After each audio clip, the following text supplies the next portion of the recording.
Hello everyone, कैसे हैं आप लोग। तो आज मैं आप लोगों के लिए एक हॉन्टेड स्टोरी लेके आई हूँ जो कि मैंने भी कहीं पढ़ी थी। और इस स्टोरी से मैं रिलेट कर सकती हूँ क्योंकि मतलब मेरे साथ ऐसा कुछ हुआ नहीं है, but I am also a hosteller. तो एज अ हॉस्टलर मैं इस स्टोरी को रिलेट कर सकती हूँ, जिस वजह से मुझे स्टोरी काफ़ी ज़्यादा क्रीपी लगी। क्योंकि होता है कि हम लोग जब हॉस्टल में होते हैं तो कभी कभार ऐसे जब छुट्टियां पड़ने वाली होती हैं या एग्ज़ाम्स का जो लास्ट टाइम होता है तो बच्चे धीरे धीरे चले जाते हैं, हमारा भी फ्लोर एकदम खाली हो जाता है। और मतलब हॉस्टल्स में काफ़ी ज़्यादा ये चीज़ें होती हैं। हमारे हॉस्टल में ऐसा कुछ हुआ नहीं, बट हमारे हॉस्टल में बहुत नॉर्मल सा मतलब ऐसे अफवाह उड़ी हैं कि ऐसा सा है। बट मैंने कभी पर्सनली ये चीज़ एक्सपीरियंस नहीं करी अभी तक। बट ये स्टोरी काफ़ी ज़्यादा मतलब एक हॉस्टलर की ही है ये स्टोरी, और मुझे तो बहुत क्रीपी स्टोरी लगी थी। तो I just want to share to all you guys this. तो ये स्टोरी है रूम नंबर 27 की। तो यहाँ पर एक लड़का होता है आर्यन, जो कि अपने रूम में होता है। और वो ऐसा रात का टाइम हो रहा होता है, ऐसे लाइक 2 सवा 2 ऐसा बज रहा होता है। और वो अपने रूम में अपने असाइनमेंट कंप्लीट कर रहा होता है। तो और साथ में ही उसका जो रूममेट होता है वो नहीं होता है वहाँ पे, मतलब वो शायद घर वर गया होता है, और वो उसके साथ नहीं होता है। और जो उसका ऑलमोस्ट जो फ्लोर था, मतलब उसका थर्ड फ्लोर था उसकी बिल्डिंग का। तो उस थर्ड फ्लोर पे वो मतलब जो थर्ड फ्लोर होता है वो पूरा खाली होता है, कोई भी नहीं होता उस थर्ड फ्लोर पे। और रात का टाइम होता है और बारिश हो रही है। अब बाहर क्या है कि हवा चल रही है, हवाओं की आवाज़ आ रही है, बारिश की आवाज़ आ रही है, और साथ में कॉरिडोर में किसी के चलने की आवाज़ भी आ रही होती है। अब इतने में क्या होता है कि जो आर्यन होता है वो अपने हेडफोन्स निकालता है, और वो मतलब थोड़ा सुनने की कोशिश ही करता है कि उसके फ़ोन में एकदम से नोटिफिकेशन आता है। अब जो वो नोटिफिकेशन होता है वो होता है, उसमें लिखा होता है कि don't look outside the room. अब यहाँ पे क्या होता है कि जब वो ये नोटिफिकेशन पढ़ता है तो वो हंस पड़ता है, क्योंकि ऑब्वियसली ऐसे नोटिफिकेशंस वगैरह अगर कोई भेज रहा है तो मतलब ऑब्वियसली उसको ये लगता है कि कोई प्रैंक कर रहा है उसके साथ, कोई मजाक कर रहा है। तो वो इस चीज़ को बहुत ही फ़नी वे में लेके जाता है और वो इग्नोर करता है। इतने में क्या होता है कि जो सारी लाइट्स होती हैं कॉरिडोर की, रूम्स की, वो ब्लिंक करने लगती हैं। और जो और सारी लाइट्स एकदम से बंद हो जाती हैं, सिर्फ एक लाइट जल रही होती है जो कि इमरजेंसी लाइट होती है, वो भी रेड कलर की।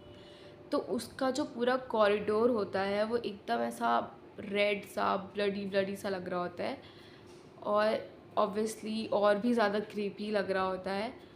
अब क्या होता है, आर्यन अपने फ़ोन की फ़्लैश ऑन करता है और वो जाता है देखने के लिए कि मतलब क्या सीन है भाई, बाहर क्या हो रहा है। तो वो थोड़ा सा ही आगे बढ़ता है तो उसकी डोर पे किसी के नॉक करने की आवाज़ आती है 3 बार। अब इतने में आर्यन रुक जाता है और उसको ऐसा लगता है कि शायद उसका रूममेट होगा। तो वो बोलता है कि अमन, तू तू आ गया क्या। अब बाहर से कोई भी आवाज़ नहीं आती है इस टाइम पे। मतलब लिटरल, अब आप ये भी तो सोचो कि 2 बजे कौन आएगा हॉस्टल, मतलब चलो आ भी रहा है तो कि कोई आवाज़ नहीं आई बाहर से, बिल्कुल भी कोई आवाज़ नहीं आई। तो ऐसे क्या होता है ना, जो डोर्स होते हैं वो थोड़ी थोड़ी ऐसे स्पेस होती है, तो आप मतलब देख सकते हो कि बाहर कोई खड़ा है, या मतलब कुछ कुछ डोर्स में होता है। तो आप वहाँ से देख सकते हो कि कोई खड़ा है या किसी की शेडो आपको दिख जाती है। बट उसने वहाँ पे देखा, उसको ना कोई शेडो दिखी, ना किसी के ऐसे पैर के निशान, मतलब कुछ ऐसा दिखे कि कोई खड़ा है, उसको कुछ भी नहीं दिखा है ऐसा। अब इतने में क्या होता है कि जब उसको कुछ कोई नहीं दिखता है तो ऑब्वियसली उसकी फट जाती है कि मतलब वो सोचता है कि क्या हो गया है भाई, ऐसा मतलब कौन था जिसने नॉक किया है, फ्लोर पे कोई नहीं है और ऐसा कौन नॉक कर सकता है गेट आके। तो तो वो क्या करता है कि तो वो थोड़ा सा डोर की तरफ बढ़ता है। उतने में क्या होता है कि उसके पास एक और नोटिफिकेशन आती है। अब जब वो नोटिफिकेशन आती है उसको वो पढ़ता है, उसमें लिखा होता है उसको मत खोलना। आप खुद सोचो कि आप जो जो करने जा रहे हो एग्जैक्टली उसी के नोटिफिकेशंस आपको आ रहे हैं कि ये मत करना, मत जाना उधर। तो ऑब्वियसली बहुत ही क्रीपी है कि किसको पता चल रहा है कि मतलब कौन है कौन नहीं है। तो जैसे ही नोटिफिकेशन आता है वैसे ही उसके गेट के बाहर से, मतलब उसके डोर के बाहर से बहुत पोलाइट आवाज़ में, मतलब बहुत ही प्यारी आवाज़ में एक लड़की की आवाज़ आती है कि डोर खोलो, वो मेरे पीछे है। अब जब वो ये आवाज़ सुनता है, मतलब जो आवाज़ थी वो लिटरल बहुत रियल आवाज़ थी, ऐसा लग रहा था असली आवाज़, मतलब किसी असली लड़की की आवाज़ है। अब यहाँ पे सोचने वाली बात ये भी थी कि बॉयज़ हॉस्टल में लड़की कैसे आई। वो आवाज़ जो थी वो बहुत रियल आवाज़ थी। अब वो क्या करता है कि इस टाइम पे वो बहुत ही ज़्यादा डर जाता है। फिर उसके बाद में वो कुछ नहीं बोलता है। फिर थोड़ी देर बाद फिर आवाज़ आती है कि प्लीज़ डोर खोलो। जैसे ही वो हैंडल जो होता है वो पकड़ता है गेट खोलने के लिए, तो एक नोटिफिकेशन आता है उसके फ़ोन में जिसमें लिखा होता है कि अगर लड़की की आवाज़ हो तो गेट बिल्कुल मत खोलना। अब जब वो ये नोटिफिकेशन पढ़ता है तो वो एकदम से पीछे गिर जाता है डर के मारे।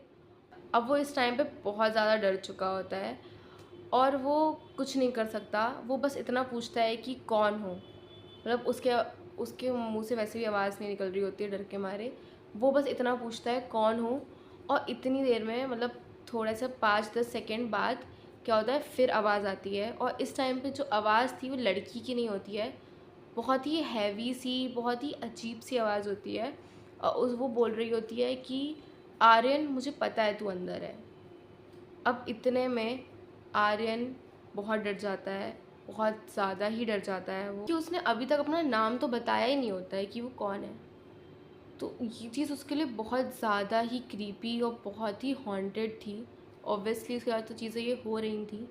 और फिर उसके बाद में एकदम से बाहर कॉरिडोर में से किसी के दौड़ने की बहुत तेज़ आवाज़ आ रही होती है कि कोई तो है जो अपने 4 पैरों पे भाग रहा है। मतलब अगर कोई नॉर्मल इंसान होगा तो वो ऑब्वियसली 2 पैरों पे ही भागेगा या जो भी है। और आवाज़ से पता चल जाता है कि मतलब कैसी सी आवाज़ है। तो मतलब उसको जो आवाज़ आ रही होती है वो बिल्कुल ऐसी होती है कि कोई 4 पैरों पे भाग रहा है, उसको वैसी आवाज़ आ रही होती है। अब क्या होता है कि वो इतना डर जाता है कि थोड़ी देर बाद जो आवाज़ होती है वो शांत हो जाती है। मतलब ऐसा लगता है कि वो आवाज़ रुक गई है, पूरा कॉरिडोर शांत हो जाता है। एकदम जो कॉरिडोर होता है वो एकदम ब्लडी रेड और वो एकदम शांत कॉरिडोर लग रहा होता है।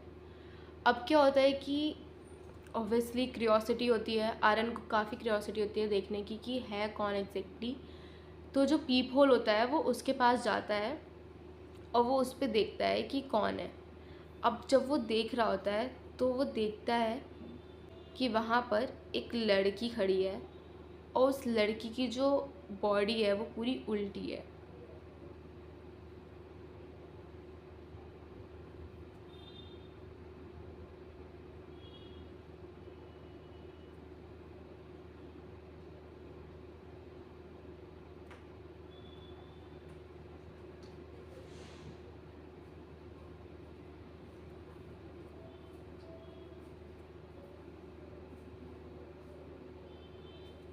तो पीप जो ग्लास होता है उस पर स्क्रैच करने का ऐसे आवाज़ आता है, ऐसे 3 बार स्क्रैच करने का आवाज़ आता है। और आवाज़ आती है बाहर से कि आर्यन मुझे पता है तूने मुझे देख लिया है। जब ये आवाज़ आती है उतने में क्या होता है कि वीडियो कॉल आता है उसके फ़ोन पे। अब जो वीडियो कॉल होता है वो अननोन नंबर से होता है। अब वो जब वो वीडियो कॉल आंसर करता है तो फिर क्या होता है कि वो देखता है कि वहाँ मतलब जो भी उस पर दिख रहा होता है वो एकदम ब्लैंक, ऐसे मतलब ब्लैक स्क्रीन सी होती है। धीरे धीरे वो ब्लैक स्क्रीन विजिबल होती है और वो देखता है कि वो कॉरिडोर की है। और पूरा रेड सा कॉरिडोर दिख रहा है उसको उधर से, उसका रूम के बाहर का ही साइड का सब उसको उसमें दिख रहा है।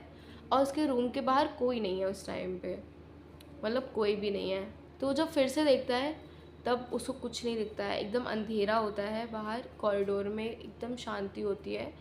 तो उसको थोड़ी सी शांति मिलती है कि यार चलो कोई नहीं है, अब शायद वो सेफ़ है, उसको ऐसा लगता है। फिर एकदम से क्या होता है, जो फ़ोन का स्पीकर होता है वो ऑन होता है। अब उसको उधर से आवाज़ आती है कि पीछे मुड़ के मत देखना। अब जब वो ये सुनता है तो लिटरल उसके पैरों से ज़मीन ही खिसक जाती है कि कोई उसके पीछे से, अभी तक रूम के बाहर से आवाज़ आ रही थी, एकदम से उसके पीछे से आवाज़ आ रही है उसके रूम के अंदर से। और वो पीछे मुड़ के नहीं देखता है, ऑब्वियसली उसका जो फेस होता है वो डोर की तरफ होता है। और उसको फिर पीछे से आवाज़ आ रही होती है कि कोई तो है जो अपने गीले गीले पैरों से चल रहा है। मतलब उसका जो अलमीरा साइड होता है, तो वो देख, तो उसको आवाज़ आ रही होती है कि कोई तो है जो अपने गीले गीले पैरों से, मतलब कोई बारिश में भीगा है और वो गीले गीले पैरों से चल रहा है, उसकी आवाज़ उसको आती है। इतने में आर्यन तो डरा ही होता है। अब उसको लगता है कि कोई तो है पीछे, तो वो ऑब्वियसली ट्राई करता है कि पीछे देखने का। अब वो धीरे धीरे मुड़ता है, पीछे देखता है, पीछे मुड़ के देखने की कोशिश करता है, तो वो देखता है कि जो उसका बेड है उसके नीचे से 2 सफ़ेद आँखें उसे देख रही हैं। अब जब वो ये चीज़ देखता है और वो ये देखता है कि जो सफ़ेद आँखें हैं, एक स्माइल, मतलब जो चीक्स बिल्कुल फट रहे हैं ऐसी स्माइल, तो उसके बाद से जो रूम नंबर 27 है वो तब से परमानेंटली लॉक कर दिया गया। और हॉस्टल के रिकॉर्ड्स के हिसाब से ये बताया गया कि आर्यन कभी मिला ही नहीं। और जो रूम था उसके अंदर उंगलियों से लिखा हुआ था, don't look under the bed. तो तब से ये जो रूम है वो बंद है, आज तक किसी ने भी ट्राई नहीं किया देखने का। So that's it for the story guys. और ये स्टोरी काफ़ी ज़्यादा हॉरिफाइंग है। और अगर आप हॉस्टलर हो, मेरी ही तरह आप एक हॉस्टलर हो, तो आप ये चीज़ बहुत रिलेट कर पाओगे कि कभी कभार ऐसा होता है हॉस्टल में कि सब बारिश हो रही है, कुछ ऐसा सीन हो जाता है कि आप काफ़ी ज़्यादा डरते हो हॉस्टल में। ऐसे कॉरिडोर्स होते हैं बड़े बड़े, तो आपको ऑब्वियसली डर लगता है। और ये स्टोरी भी काफ़ी उससे ज़्यादा रिलेटेड है। And that's it for the story. और अगर आपको ये स्टोरी अच्छी लगी हो तो please like share and comment करना मत भूलना। और बाय बाय।